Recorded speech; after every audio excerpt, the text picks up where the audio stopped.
This is part 2 where we talk about the brand new Enneacraft Archetype releasing in Phantom Revenge. If you haven't watched part 1, you should definitely check it out on our channel, and without further ado, let's dive right into it. We start off with the first Enneacraft monster we ever got revealed, which is called Enneacraft Atori FMAR, which has the same pendulum effect as every Enneacraft monster so far, which means each time a monster is flipped face up, you place a Synquisition counter on this card.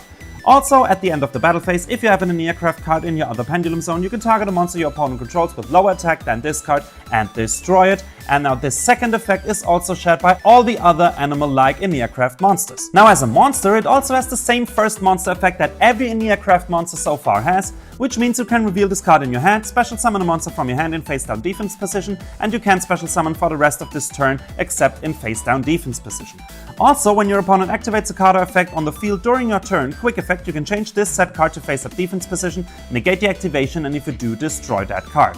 Also, if this card is flipped face up, you change all monsters your opponent controls to face-down defense position, and their battle positions can't be changed. Now this one seems really powerful, not only an Omni Negate on the field, but also just constantly booking all of your opponent's field is just super powerful. And the final revealed monster for this archetype is Enneacraft Archetype, which has of course the same pendulum effects as its predecessor, as well as the first monster effect. And the second effect is that when your opponent activates a card or effect that would destroy a card or cards on the field, quick effect, you can change this set card to face-up defense position. Monsters and Enneacraft spells you control can't be destroyed by card effects for the rest of this turn.